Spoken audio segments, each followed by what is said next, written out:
Moi, je viens d'une famille de 13 enfants. Je suis né au Venezuela. Je suis le dernier des 13 enfants.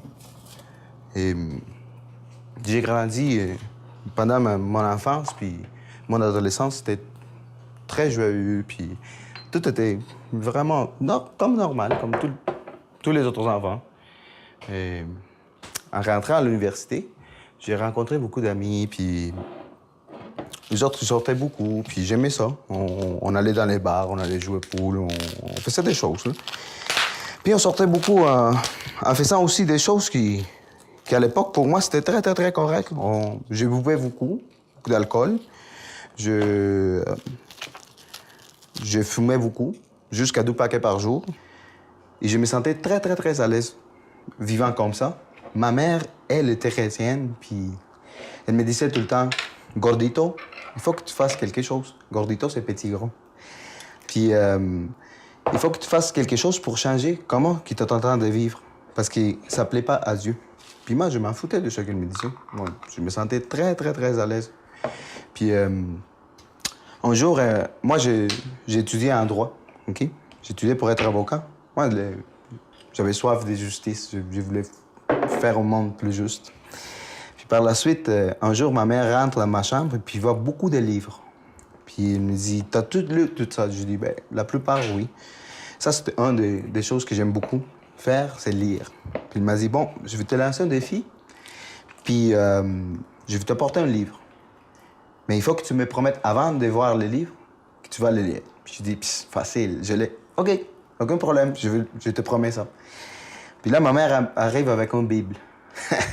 Pour moi, c'était, « Oh non, maman, pas une Bible. » Puis elle m'a dit, « Oui, c'est une Bible. » Et puis, je lui ai promis de lire la Bible.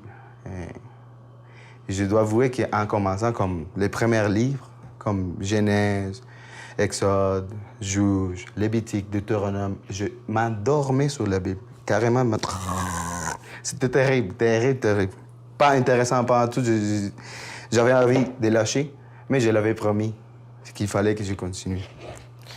Et moi, je pense que ma viande est prête pour aller faire. Je veux juste attendre qu'il s'allume un petit peu. Une des choses qui commençait à me toucher de la parole, c'est justement quand je commençais à arriver au livre des prophètes comme Jérémie, qui disait « C'est lui qui veut se glorifier, qui se glorifie d'avoir l'intelligence de me connaître, dit l'Éternel. » Pour moi, je me considérais quelqu'un intelligent. J'ai performé au bout, puis j'aimais ça. Me faire que les gens reconnaissent mon travail. Puis j'aimais ça, être performant tout le temps. Puis avoir mon petit moment de gloire. Puis j'étais parmi les meilleurs étudiants à mon université. Mais là, les seigneurs viennent me chercher avec ces mots. Puis pour moi, c'était une lutte à l'intérieur. Puis c'était vraiment quelque chose qu'en lisant de plus en plus la parole, j'étais capable de m'apercevoir qu'il y avait des choses qui changeaient en moi. Mes anciennes habitudes de sortir, mes amis m'ont appelé, puis j'ai refusé de sortir. Disons, jusqu'à la veille, je sortais quand même aller au cinéma, des choses comme ça, mais pas jusqu'à la veille, pas fêter, pas boire, pas fumer, pas ces choses-là. Quand même, une vie assez tranquille, je pourrais dire, par rapport à ce qui était avant. Puis à partir de ce moment, toutes les choses commençaient à mettre dans leur place. Dans le travail, ça les vient. Dans les études, ça les vient. Dans tout ce que je faisais, ça les vient. Je me sentais vraiment mieux. Même si avant, je ne pouvais pas m'apercevoir ce que je faisais, je me sentais vraiment mieux.